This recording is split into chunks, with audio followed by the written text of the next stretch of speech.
chers frères, mes chères sœurs, salam alaikum wa barakatuh. Tout d'abord, je remercie la direction de la mosquée de Gonesse pour cette invitation. Je ne cache pas mon choix sur le thème de l'enseignement prophétique. C'est un thème très large, très large, donc on peut en parler toute la vie. Mais j'ai choisi dans cette, je peux dire, thématique, quelques étapes dans laquelle le prophète sallallahu alayhi wa sallam a accompagné Sahaba, les compagnons, et à travers Sahaba, c'est un enseignement pour nous expliquer comment on peut vivre notre belle religion qui est l'islam. Donc ça c'est un petit peu le thème général, l'enseignement, parce que comme je le dis toujours, toute sa vie était un enseignement pour les compagnons et pour tout musulman. Toute la vie du prophète sallallahu alayhi wa sallam, que ce soit la vie privée ou la vie collective, en tant que prophète, en tant que chef, en tant que gouverneur, en tant que juge, en tant qu'intermédiaire, c'est une vie complètement enseignement.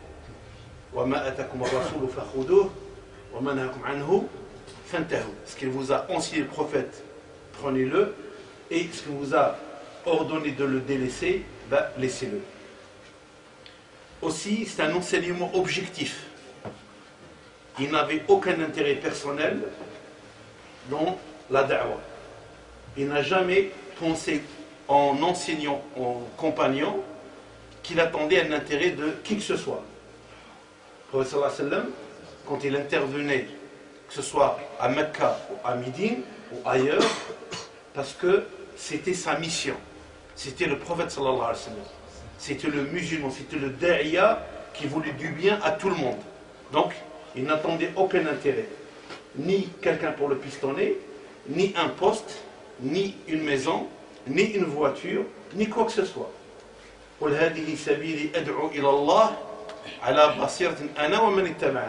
Ceci, c'est la voie d'Allah subhanahu wa ta'ala qui m'a choisi, donc je vais la choisir comme le chemin de la droiture, pour mon jour de l'au-delà. Aussi, c'est un enseignement réaliste. Le prophète sallallahu alayhi wa sallam, il n'était pas à Jupiter ou à Mars, il était sur Terre. Donc il avait un être humain devant lui. Il avait des gens comme nous, qui avaient des sentiments, qui pleuraient, qui riaient, qui avaient des moments de joie de leur vie. Ce qu'on voit dans l'être humain là, c'est le même être humain qui vivait avant. Sauf c'est que les conditions de vie changent. Mais l'être humain, c'est l'être humain. L'homme, c'est l'homme, et la femme, c'est la femme. L'enfant, c'est un enfant. Et une fille, c'est une fille. Un garçon, c'est un garçon. Donc, il ne parlait pas avec des gens extraterrestres. Donc, qu'on puisse vraiment comprendre ça, parce que des fois, quand on parle de certains enseignements, on dirait que le prophète parlait à des gens qui ne sont pas des gens qui vivent sur la terre. Non. Allah subhanahu wa ta'ala, il a envoyé le prophète à des êtres humains qui nous sommes sur terre.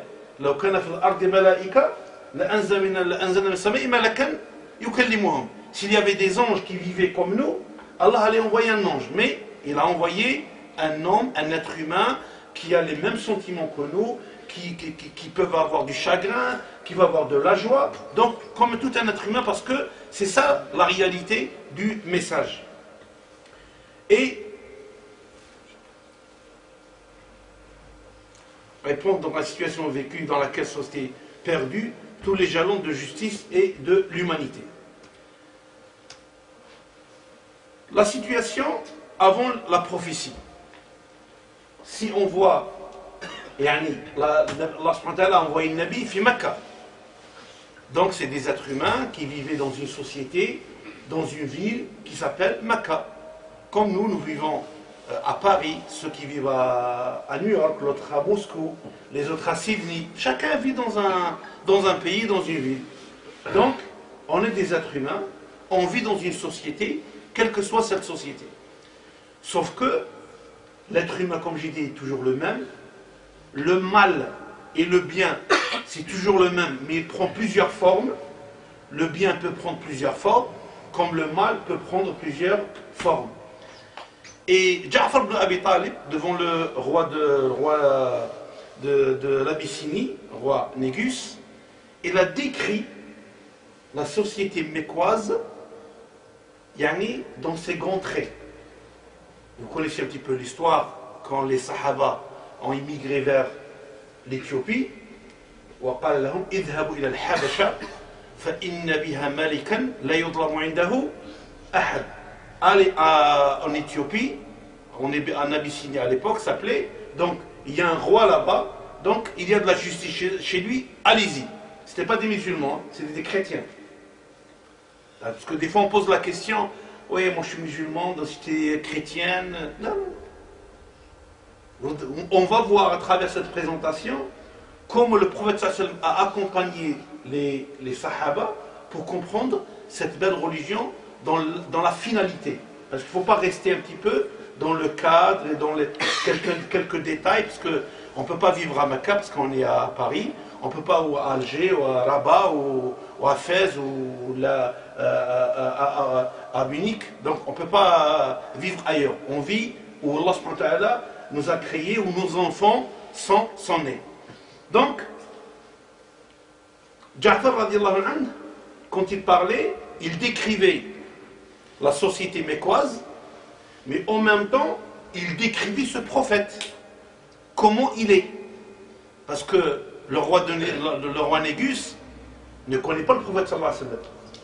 Mais peut-être il connaissait Mecca, parce que c'est une ville, dans l'histoire, si vous allez dans l'histoire à l'époque, le corne africain c'était une région très riche.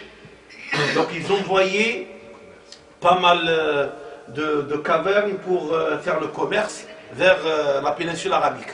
C'est juste pour l'histoire. Donc, Ja'far, il a commencé à décrire cette société.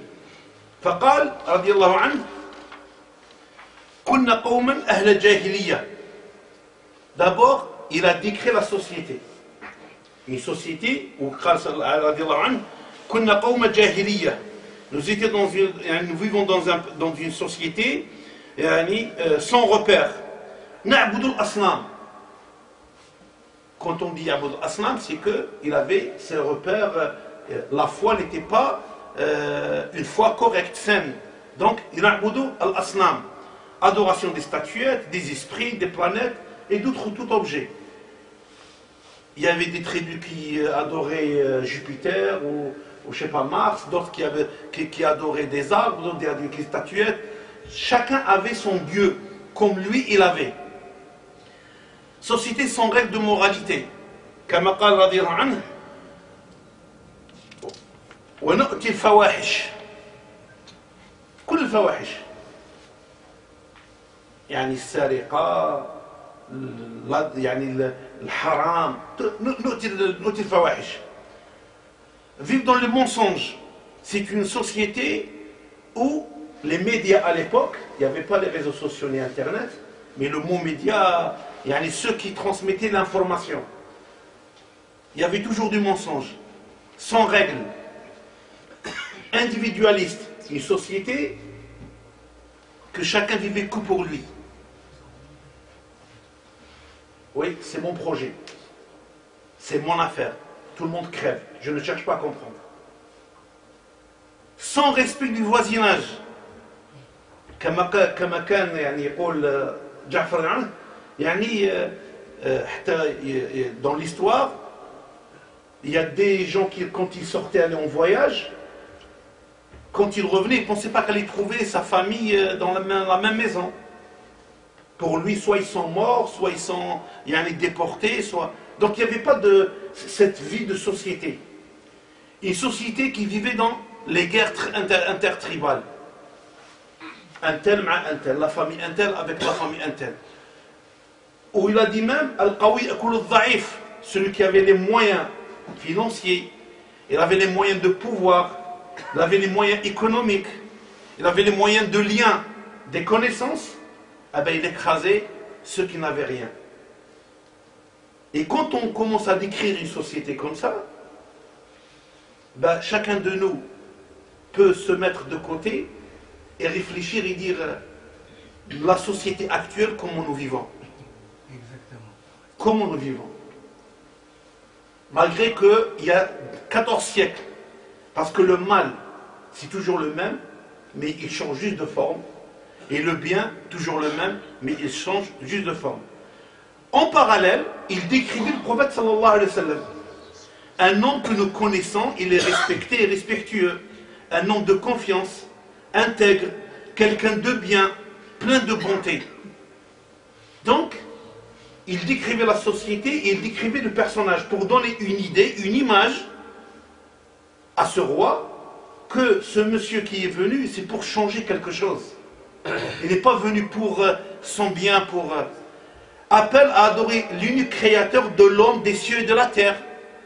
Ben, chacun il avait un Dieu pour lui.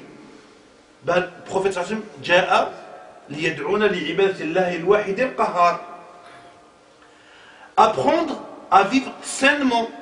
Parce que Ja'far, qu'est-ce qu'il a dit à certains moments? Wa na'kulu al-mayta. Il n'y avait pas des règles, même l'islam, il y a des règles de vie, d'hygiène.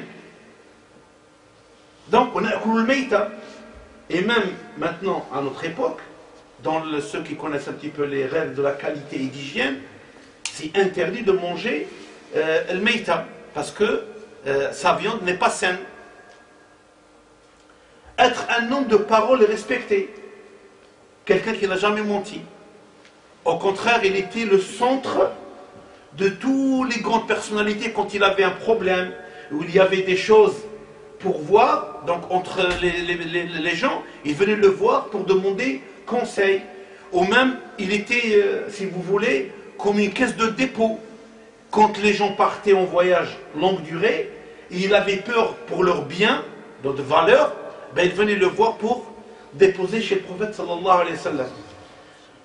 Il a renforcé et conservé les liens familiaux.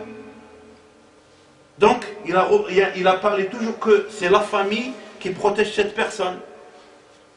C'est le même rôle que tous musulmans, nous maintenant actuellement, que nous devrons jouer. Protéger et respecter le voisinage. La zala Jibril yusalli bil jar hatta dhanantu annahu sayuwarrithu. Le voisinage, quand on parle de voisinage, oubliez Mecca. C'est ton voisin du palier. Le voisin d'en face de la mosquée, ne pas le garer devant sa porte, ne pas le déranger faire Ramadan, ne pas le déranger durant l'été, ou les jeunes avec les motos et les vélos, ils passent à n'importe quelle heure s'il y a des personnes âgées. C'est ça aussi le bon voisinage. Faire régner le vivre ensemble dans une société. Et si on parle juste de deux événements qui ont eu dans la vie du prophète pour régner, faire régner je peux dire la paix et le bon vivre ensemble. Vous connaissez l'histoire de Hajar al-Aswad. Après les inondations, les tribus se battaient pour dire « Ah, c'est nous qui devrons le poser à sa place ». Ah ben, qu'est-ce qu'ils ont dit? Ils disent, ah ben, la première personne qui rentre de cette porte de Mecca, on va lui demander conseil. Et Allah a voulu que ce soit le prophète, sallallahu alayhi wa sallam.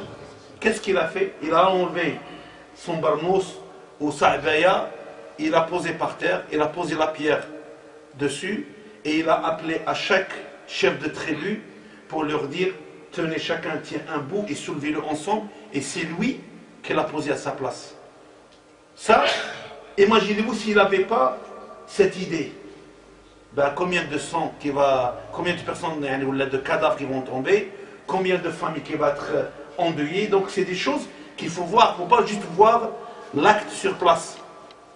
Il l'a fait à Médine, quand il est arrivé, où il y avait les musulmans, il y avait les juifs, il y avait les chrétiens, il y avait les idolâtres. Il a fait le pacte de Médine, Wathiqat al-Madina, où il écrivait dans le préambule, le Muqaddima, nous sommes tous citoyens de Médine. Il y a les juifs, chrétiens, musulmans et mouchriquins. Donc imagine-toi, tu es à Gonesse, il y a un comité de quartier, et il te demande, viens, on va nettoyer. Ah non, non, non, je ne vais pas avec les non-musulmans. Anta rahma. Et c'est ça l'enseignement prophétique.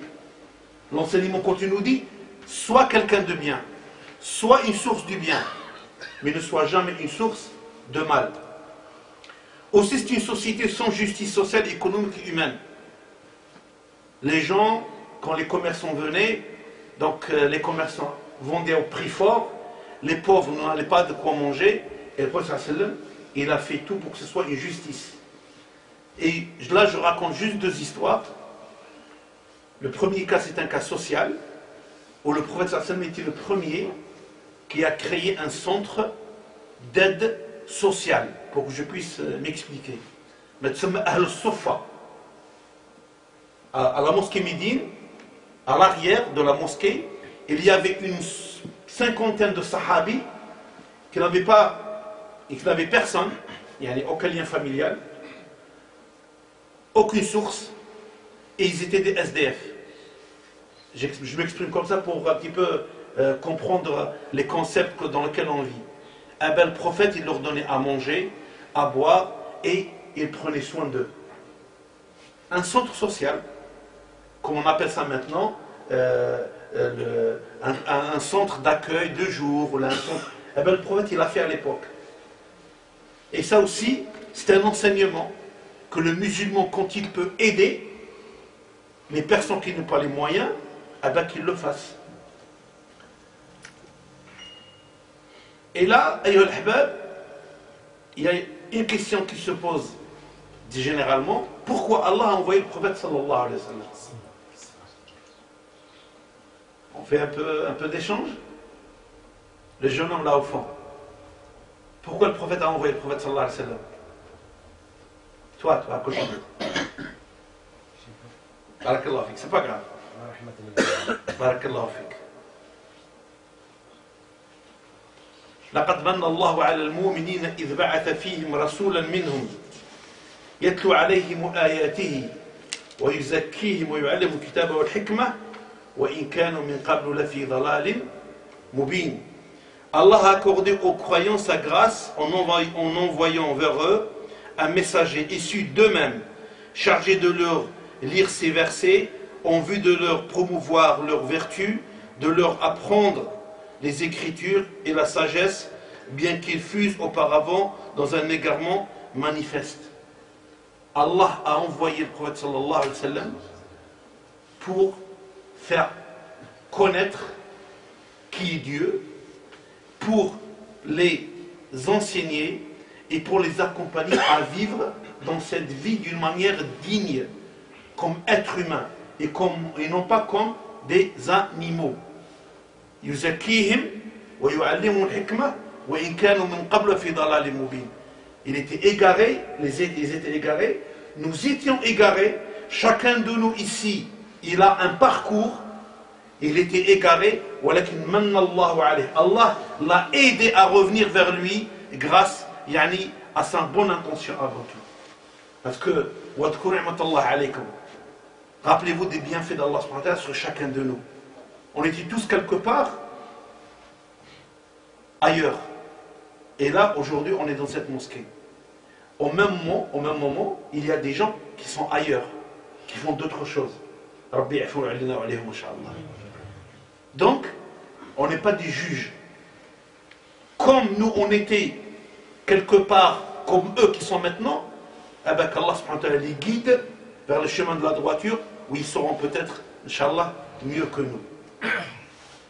Donc, la première mission du prophète sallallahu alayhi wa sallam, c'est de faire connaître Allah, le créateur des cieux et de la terre, de l'homme et de l'univers. Leur faire changer leur perception et conception d'Allah. Avant, les gens, les Mécois, si tu leur demandes qui a créé les cieux et la terre, ils vont dire Allah. Et que tu leur demandes pourquoi vous adorez ces idolâtres, c'est juste pour qu'ils nous approchent, c'est des intermédiaires. Et subhanallah, dans l'adoration, c'est la seule chose, l'adoration c'est entre toi et Allah, il n'y a pas d'intermédiaire. Si mes serviteurs te demandent où est Allah, il n'a pas dit Qul ya Muhammad, dis ya Muhammad. Il a répondu à tout Inni qarib, ujibu da'wat ad-da'i ida da'an. فليستجيبوا لي وليؤمنوا بي لعلهم يرشدون. Tout ce que leur demande, c'est qu'il adore Allah subhanahu wa ta'ala. Donc, en tant que créateur, parce que avant, les Sahaba, ils avaient une vision un petit peu simpliste. Donc, tous les cieux devant eux, أَفَلَا يَنْظُرُونَ إِلَى الْإِبِلِ كَيْفَ خُلِقَتْ وَإِلَى السَّمَاءِ كَيْفَ رُفِعَتْ وَإِلَى الْجِبَالِ كَيْفَ نُصِبَتْ وَإِلَى الْأَرْضِ كَيْفَ سُطِحَتْ فَذَكِّرْ إِنَّمَا أَنْتَ مُذَكِّرٌ. Regardez la fin de ce verset coranique. Fais le rappel, ya Muhammad. Mais avant de le faire, attire leur attention. Qui a créé ces cieux? Qui a créé ces terres? Et surtout, il a parlé par rapport à leur moment. Le moyen de transport ou de locomotion, à l'époque, c'était quoi? C'était les chameaux. Donc, il y a l'ibil. كيف خلقت وإلى السماء كيف رفعت. Il n'y a pas de pilier, il n'y a pas de pont, il n'y a rien du tout. Qui porte ces yeux? Allah subhanahu wa ta'ala. Donc il leur parle par rapport à leur vécu et en même temps il attire leur attention sur la vraie, yani Allah subhanahu wa ta'ala, c'est lui qui a créé cet univers dans lequel vous vivez. Et puis, هو الذي يصوركم في الأرحام كيف يشاء. Après il a dit, et vous? Comment vous êtes né? Comment vous êtes arrivé dans cette vie? Qui vous a donné forme dans l'utérus de vos mamans? C'est Allah subhanahu wa ta'ala. Donc c'est des choses que le croyant peut se rappeler toujours dans sa vie. Chez lui, au travail, en sortant. C'est que qui t'a mis, qui a voulu que tu sois en France et non pas en Afrique? Qui a voulu que tu sois ici à Gonesse et non pas ailleurs? Allah subhanahu wa ta'ala. Donc, sois à la hauteur de ta mission en tant que musulman. Et puis, il attire leur attention sur autre chose. Parce qu'ils avaient une idée sur le monde de l'au-delà et le monde invisible. Il avait une crainte. Il voyait des choses, il pensait, les histoires, les écrivains. Comme on en voit maintenant, on regarde. Des grands livres, des grands écrivains qui écrivent des choses, c'est bien dans l'imaginaire, mais il n'y a aucun lien avec la réalité de la société.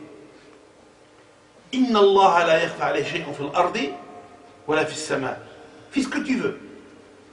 Va où tu veux. Inna Allah la yakhfa alayhi shay'un fil ardi wala fis sama'. Rien n'échappe à Allah subhanahu wa ta'ala. Comme il a dit un des chouyours, imagine-toi mon frère ou ma soeur, que toute ta vie a été filmée. Toute ta vie. Est-ce que tu oses présenter ce film devant ta famille, tes enfants, ta femme et tout?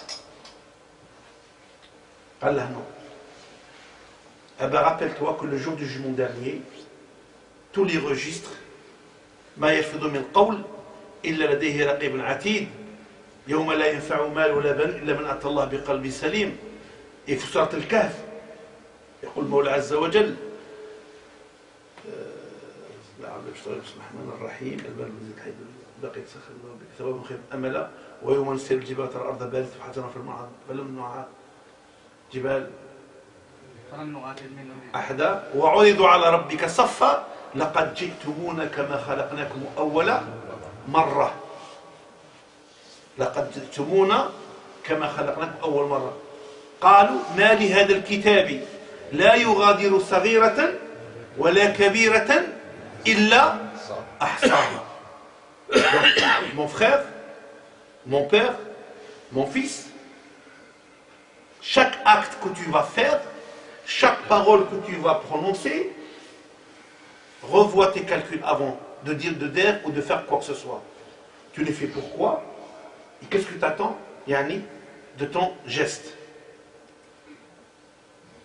وعنده مفاتيح الغيب لا يعلمها إلا هو ويعلم ما في البر والبحر وما تسقط من ورقة إلا يعلمها ولا حبة في ظلمات الأرض ولا رطب ولا يابس إلا في كتاب مبين. Tout ce que nous vivons, tout ce que tu vis mon frère, مسطر عند الله سبحانه وتعالى. D'accord? Peut-être tu vas avoir des questions, pourquoi ça, pourquoi ceci. Sallim amraka lillah.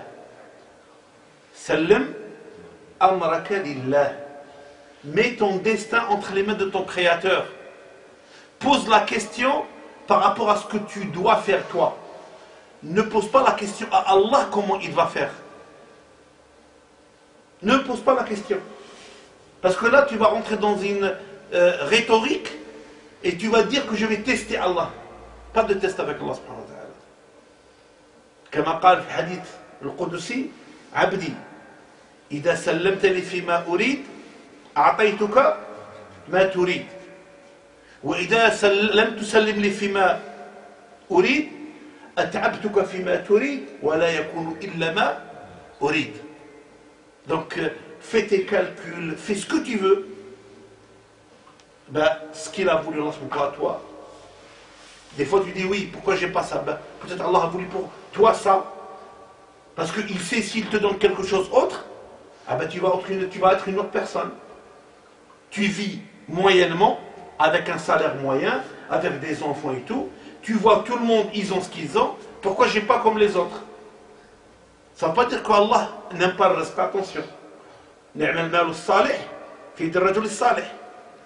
ce n'est pas pour faire le risque. Je vais faire tout au détriment de ma moralité, au détriment de mes principes, juste pour y arriver. Non. Si tu veux travailler, tu veux... Mais attention. Suis qadar Allah bi qadar Allah subhanahu wa ta'ala.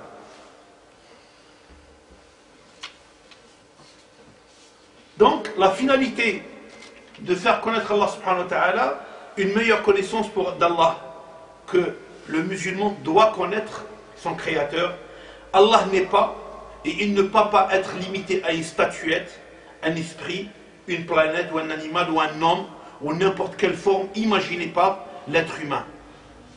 ليس كمثله شيء فاطر السماوات والأرض جعل لكم من أنفسكم أزواجا والأنعام ومن الأنعام أزواجا يذرأكم فيه ليس كمثله شيء وهو السميع البصير سميع بما نقول وبصير بما نفعل. Donc tout ce qu'on dit, tout ce qu'on fait, d'accord, Allah subhanahu wa ta'ala, il a enregistré. Le deuxième point, être conscient et connaître Allah à travers l'univers. L'être humain, des fois, il oublie cette relation avec l'univers. Et il faut que tu saches que Allah subhanahu wa ta'ala, c'est lui qui a créé l'univers. قل أنبئكم قل أئنكم لتكفرون بالذي خلق الأرض في يومين وتجعل له أندادا ذلك رب العالمين.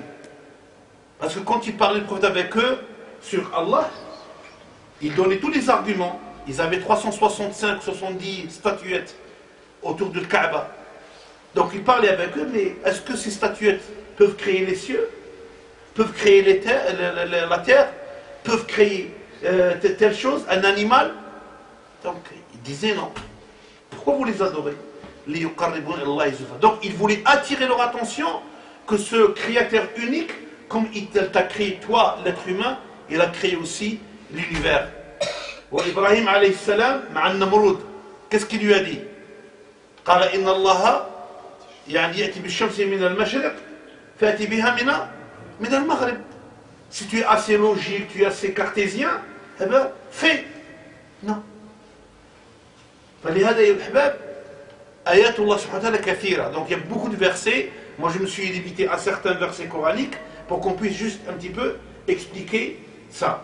هو الذي جعل الشمس ضياء والقمر نورا وقدره منازل تعلم عدد السنين والحساب ما خلق الله ذلك إلا بالحق يفسر الآيات لقوم يعلمون. Il a créé tout ça. Pourquoi? L'astronomie. Maintenant, la base de l'astronomie, c'est ce verset coranique. L'astronomie, ce qu'on voit dans le monde, c'est ce verset coranique. هو الذي جعل الشمس ضياء والقمر نورا وقدره منازل تعلم عدد السنين والحساب. Pour le calcul. Ça veut dire qu'on peut calculer tout à travers cet univers. Donc il faut juste avoir des génies qui vont réfléchir, Inch'Allah, comme ouladna, pour savoir calculer et donner des réponses à tout cela. كذلك أيها الأحباب, être conscient et connaître qu'est-ce que la vie, معرفة حقيقة الحياة. L'être humain est là sur terre, c'est bien de connaître son Dieu, c'est bien de connaître son Dieu à travers l'univers, mais quelle est la valeur de cette vie dans laquelle nous vivons? وضرب لهم مثل الحياة الدنيا كماء أنزلناه من السماء فاختلط به نبات الأرض فأصبح هشيما تذروه الرياح وكان الله على كل شيء مقتدرا. Là, il décrit Dunya. Il n'insulte pas Dunya. Attention, c'est différent de décrire et de dénoncer ou d'insulter. Allah nous dit que juste une chose, que cette vie, c'est une vie qui est une période transitoire. Parce que pour aller au paradis, il faut travailler. Pour travailler, on travaille où? Dans cette vie. Donc chacun de nous, les années de sa vie, quel que soit un an ou un jour, jusqu'à 100 ans et plus, avec que cette période de ta vie soit un moyen pour une passerelle pour le jour de l'au-delà pour Allah subhanahu wa ta'ala. Sans que cette vie, cette attirance vers la vie d'ici-bas, ne soit des obstacles. Et c'est pour cela Allah, il nous montre que la vraie vie, c'est pas ici, c'est l'au-delà. يوم لا ينفع مال ولا بنون إلا من أتى الله بقلب سليم. Le jour où on est les biens, mais tout ce que nous possédons dans cette vie d'ici-bas ne seront d'aucune utilité, sauf celui qui vient avec un cœur sain et propre. اعلموا أنما الحياة الدنيا لعب ولهو وزينة وتفاخر بينكم وتكاثر في الأموال والأولاد كمثل غيث أعجب الكفار نباته ثم يهيج فتراه مصفرا ثم يكون حطاما وفي الآخرة عذاب شديد ومغفرة من الله ورضوان وما الحياة الدنيا إلا متاع الغرور. الله يبارك في الأولاد ويبارك في الرزق, mais il ne faut pas que ce soit des obstacles sur ta voie vers Allah subhanahu wa ta'ala. Ça, ces versets coraniques, c'est que Allah attire notre attention que ton chemin vers Dieu, il faut qu'il soit tracé. Ton chemin vers la réussite du terminal, ton bac, tu dois l'avoir. Donc il faut travailler, il faut veiller, il faut aller chercher des informations, les annales. Tu vas avoir ton brevet, c'est pareil. Donc, ton objectif qui est l'akhira, son passage, c'est cette vie. Et on peut avoir ces épreuves de mal, flous, awlad, jah, le statut, le relationnel, tout ça. Comme tu prends un seau d'eau et tu le jettes sur quelque chose, une petite descente où il y a des feuilles, des petites branches, et tu vois l'eau comment elle porte tout ça. Et à la fin, c'est rien, c'est parti. Donc c'est comme ça cette vie. Aussi, quelle est la finalité? Le musulman, il connaît cette réalité. Avoir une compréhension saine et rationnelle sur Allah subhanahu wa ta'ala. Allah subhanahu wa ta'ala, le premier verset coranique, c'est quoi qui était révélé au prophète? Iqra. Il ne lui a pas dit jeûner, ni fait la prière, ni fait sadaqa. Iqra. Et la base du savoir, c'est la lecture. Et la base de la pratique, c'est la compréhension de ce que tu as lu. Donc si tu ne comprends pas ce que tu as lu, donc il faut juste retravailler. Allah subhanahu wa ta'ala, il n'est pas, on le sent, وَفِي أَنفُسِكُمْ وَمِنْ آيَاتِ خَلْقِ السَّمَاوَاتِ وَالْأَرْضِ وَاخْتِلَافِ اللَّيْلِ وَالنَّهَارِ وَفِي أَنفُسِكُمْ أَفَلَا تُبْصِرُونَ. Le mouvement de la main, le mouvement de la main, j'ai rencontré un chirurgien il est spécialiste juste la chirurgie de la main. Il m'a dit, Khalid, subhanallah, quand on voit le mécanisme, le mouvement, comment il est, ils ont inventé tout ce qu'on veut. Mais jamais on arrive à donner un mouvement naturel à une main. Peut-être d'ici là, avec la technologie. Mais l'état actuel, il te faut combien de choses pour juste un mouvement simple. Peut-être qu'il y a des informaticiens ici, qui faire juste une formule, un mouvement sur Internet ou sur les réseaux sociaux. Combien de formules tu intègres pour avoir juste un point ou une étoile ou là. Donc Allah subhanahu wa ta'ala nous dit, Insan, regarde aux cieux, regarde la nature, regarde les créatures, et tu sauras qu'Allah subhanahu wa ta'ala, il est là. C'est le créateur, c'est lui qui assure la substance, et c'est lui qui est le protecteur. Parce que avant les Arabes, quand ils adoraient les statuettes ou les autres dieux, parce que par crainte, parce qu'il avait peur. Il avait peur de la vie, il avait peur de... parce que c'est cher, il n'avait pas d'argent. Rabbi, non. Sois sûr. وفي السماء رزقكم وما توعدون. رزق, ما قالكش l'argent. الرزق, الأولاد, le travail, البيت, الزوجة, الزوج. Ce que tu souhaites comme khayr, sache bien qu'il est auprès d'Allah subhanahu wa ta'ala et le jour J, il descendra. Donc, l'univers est au service de l'homme. Tout ce qu'on voit autour de nous, c'est au service de l'homme. On a eu des intempéries dernièrement, ça a bloqué tout le monde. Oui, c'est normal. Il faut qu'on travaille, maintenant tout le monde travaille pour éviter ça. Et tout ce qu'on voit, la pluie, les vents et tout ça c'est pour le bien de l'homme. La tasubbu ad-dahr, kama qala sallallahu alayhi wa sallam. Hein? Je m'excuse de l'expression, des fois on entend, c'est un temps de chien. Là. Là. الوقت هو الله سبحانه وتعالى اللي داره. سخون, بارد, دافي, température variable et tout. Allah subhanahu wa ta'ala. قل الحمد لله. Parce qu'il y a des gens qui n'ont pas eu cette ni'ma de vivre comme tu le vis maintenant. Et la réalité de la vie d'ici-bas, c'est que cette vie, c'est une juste période transitoire. Prépare-toi pour la vraie vie qui est au-delà. Être conscient de la réalité, de la finalité de la création de l'homme. Pourquoi Allah subhanahu wa ta'ala t'a créé. وَمَا خَلَقْتُ الْجِنَّ وَالْإِنسَ إِلَّا لِيَعْبُدُونَ. Je ne crée le djinn et le ins, ou l'homme, que pour m'adorer. لا أريد منهم من رزق وما أريد أن يطعمون. Il t'a rien demandé Allah. Non, il ne nous a rien demandé Allah. Juste pour l'adorer.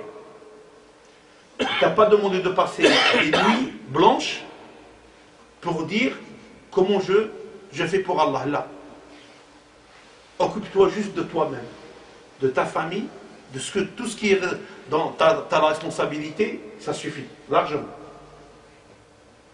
إن الله هو الرزاق ذو القوة المتين. إنما تعبدون من دون الله أوثانا وتخلقون إفكا إن الذين تعبدون من دون الله لا يملكون لكم رزقا فابتغوا عند الله الرزق واعبدوه واشكروا له إليه ترجعون. Si tu penses que tu vas revenir vers Allah subhanahu wa ta'ala et que tu vas mourir un de ces jours, pourquoi tu fais tout pour avoir le risque auprès des choses par des manières et des méthodes immorales, par un CV qui est truqué, par des compétences qui n'existent pas, par du mensonge, par des diplômes qui n'existent pas. Donc, fais attention. إن الله هو الرزاق ذو القوة المتين وفي السماء رزقكم وما توعدون وفورب السماء والأرض إنه لحق مثل ما أنكم تنطقون. Il y a un bédouin qui n'était même pas musulman, quand il a entendu ce verset, قال من أغضب الله حتى يقسم. Qui a demandé preuve à Allah pour qu'Allah arrive à jurer. Parce que là, il jure, Allah subhanahu wa ta'ala. فَوَرَبِّ السَّمَاءِ وَالْأَرْضِ إِنَّهُ لَحَقٌّ مِثْلَ مَا أَنَّكُمْ تَنْطِقُونَ. Donc ton risque, il est là, il est quelque part, il faut juste y aller le chercher. Avec la bonne manière, dans un cadre sain, licite et propre. Et non pas par d'autres moyens. En conclusion, Allah a envoyé son messager pour faire connaître Allah subhanahu wa ta'ala et que l'être humain puisse connaître son Dieu, son Créateur, celui qui donne la substance, celui qui donne la protection. Ce n'est pas l'homme vers l'homme. Connaître Allah le Créateur, subhanahu wa ta'ala. Connaître qu'est-ce que la vie, que cette vie-là c'est une période transitoire et non pas la vraie vie. Donc, إنما الحياة الدنيا لعب ولهو وتفاخر كما قال الله عز وجل وتكاثر بينكم في الأموال والأولاد. إنما الحياة واضرب لهم مثل الحياة كماء أنزلناه من السماء فاختلط به نبات الأرض فأصبح هشيما تذروه الرياح وكان الله على كل شيء مقتدرا. Connaître son environnement et sa société. Nous vivons en France. Nous sommes des Français. Eh bien, soyons à la hauteur de ce message de notre belle religion. Point à la ligne. Le détail, on le verra après. Celui qui veut le détail. Connaître la réalité de l'univers. Cet univers est créé pour l'homme et non pas contre l'homme. Et connaître la réalité de l'être humain, c'est qu'on est des faibles, on est des gens impuissants devant des choses. Donc demandons aide et assistance à Allah subhanahu wa ta'ala. Et rappelons-nous que nous avons un rendez-vous, chacun et chacune de nous, il ne va pas le rater. Wa huwa al-maut. Kullu nafsin dha'iqatul maut. Aynama takunu yudrikkum al-maut. Wa law kuntum fi burujin mushayyada. Donc, chacun de nous prépare à ce moment-là. On ne sait pas quand il va arriver, où il va avoir lieu et comment il va avoir lieu. نسأل الله العفو والعافية فإن أصبت فمن الله وحده لا شريك له وإن أخطأت فمن نفسي ومن الشيطان والله ورسوله بريء منهما سبحانك اللهم وبحمدك نشهد أن لا إله إلا أنت نستغفرك ونتوب إليك سبحان ربك رب العزة عما يصفون وسلام على المرسلين والحمد لله رب العالمين بارك الله فيكم.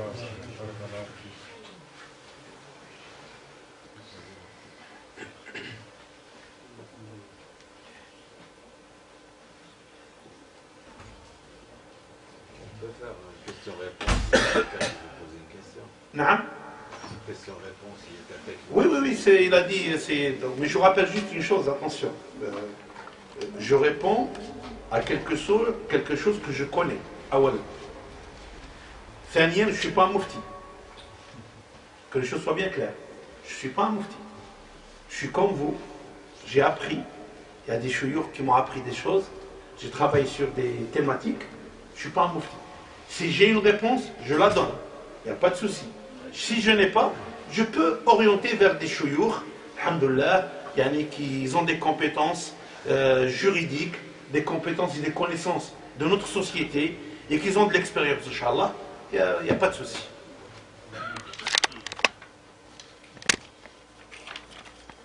Tu peux ramener le micro avec celui qui veut poser des questions.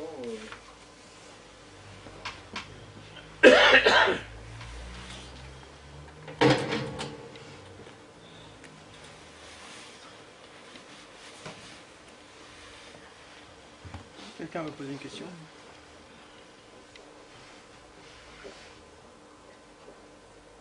Alhamdulillah, tout va bien. Tout va bien. Commence.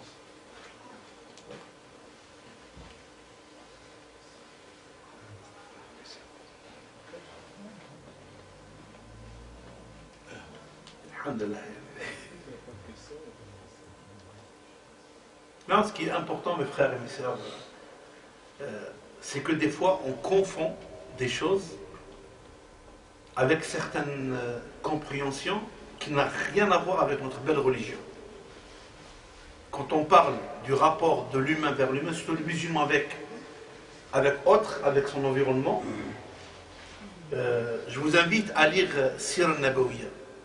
Mais quand je vous invite à lire Sira, il ne faut pas rester sur l'aspect historique. Mecca, Médine, Taif et tout. Oui, c'est des lieux géographiques dans lesquels il y a eu des événements. Mais prendre la finalité de Sira Nabawiya. كيف كان يتعامل النبي عليه الصلاة والسلام avec les compagnons. كيف كان يتعامل النبي عليه الصلاة والسلام avec les non-musulmans.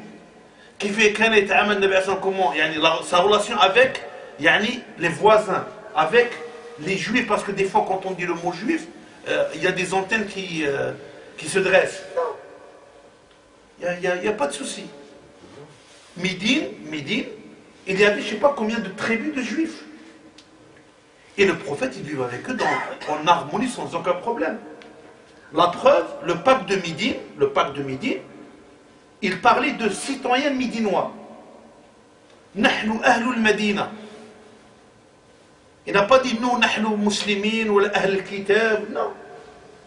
Donc, mon frère et ma soeur, et surtout ça, je m'adresse aux jeunes, soyez positifs dans votre société, dans vos quartiers, dans vos clubs de foot, dans vos clubs de lecture. Soyez des gens bien. On ne vous demande pas d'être des imams. Soyez juste des représentants de cette belle religion avec un bon comportement. Comme on demande aux salariés, avec leur employeur, d'être des gens honnêtes. Comme on demande aux employeurs, d'accord, qui emploient des gens, musulmans ou non musulmans, aussi d'être correct et honnête. Parce que akhirtha, wallah yamouta. Akhirtha قال الله يرحمه. akhirtha, إما يتفننوا يدفنوا في بلادهم d'origine. Donc, علاش هذا الهيلالة كلها كانت؟ والله أعلم. Est-ce que le prophète sallallahu alayhi wa sallam, il a délégué à ses sahaba et comment il a délégué à ses sahaba par rapport à... Le frère, il demande, est-ce que le prophète a délégué, il a délégué aux compagnons. Tu peux être précis pour la délégation sur des choses sur la vie en général, sur la société, comment il s'est... Le prophète, il avait une grande confiance vis-à-vis des compagnons. Il ne faut pas imaginer que les sahaba vivaient côte à côte. Ils vivaient même loin de chez eux, soit à Mecca ou là à Médine. Et le prophète, il faisait toujours attention avec les compagnons, le cadre, dans quel cadre il réagissait. Le reste de la vie, ils sont libres, il leur donne le cadre, mais ils vivent leur vie comme chacun de nous. Comme chacun de nous. Ibn Mas'ud, il disait Kana Rasulallah yufri'una thumma yumli'una. Il disait que le prophète, il leur posait des questions pour voir quelle est leur réponse. Et ça, c'est une méthode, une pédagogie dans l'enseignement et même dans le management. Il enlève les mauvaises compréhensions et il leur donne le cadre. Quand il voyait les sahaba sur la voie publique, il leur disait A'tu tariqa haqqaha. Qalu ya Rasulullah, on n'a pas où y aller. C'est comme nous. Quand tu sors de la mosquée, tu es devant la porte de la mosquée. Là, enfin, qu'est-ce qu'il disait? In kana wa kadhalik, yani, si vous êtes amené à être sur la voie publique, في المعنى قل الحق ونهى عن المنكر, il ne soit pas quelque chose de mauvais, ne soit pas une source de mal. Ou comme قال صلى الله عليه وسلم. Donc il y a toujours une finalité, toujours أما الصحابة يعني كان الصحابة quand il avait يعني c'est normal, la société grandissait au fur et à mesure. Quand les sahaba venaient leur demander quelque chose, je veux faire ça, ils disaient rien. Ils répondaient oui, ou là, quand ils disaient rien, donc j'approuve. Il n'y avait pas de chercher le détail de détail. Parce que l'être humain, il a sa vie, et la vie est différente d'une personne à une autre. Comme les Sahaba sont venus de Mecca vers Médine, eh ben les coutumes mécoises, ce n'est pas les mêmes coutumes médinoises, à tous les niveaux. Là, donc, entre les époux, là dans le commerce, là dans le voisinage. Enfin, c'est des choses que, tant que le cadre est respecté, ben le reste, tu peux bouger comme tu veux. Wallah alam.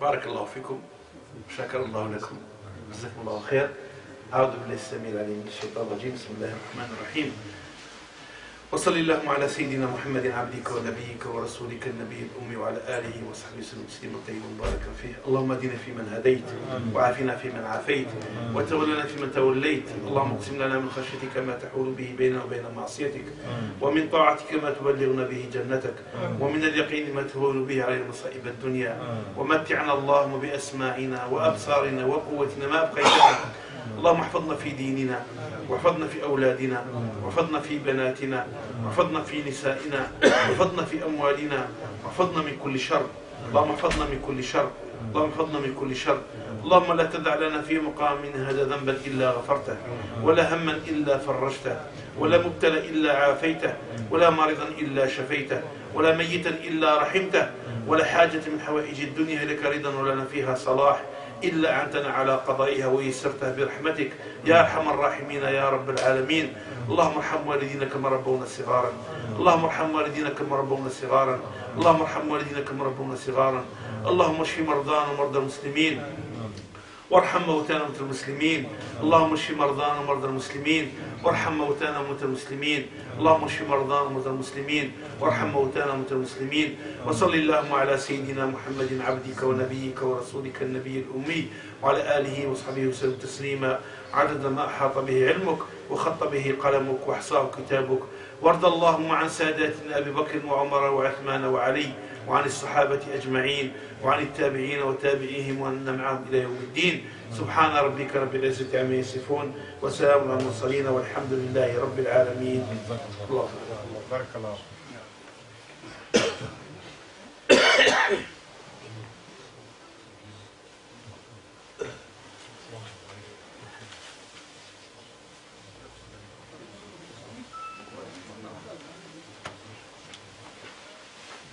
السلام عليكم.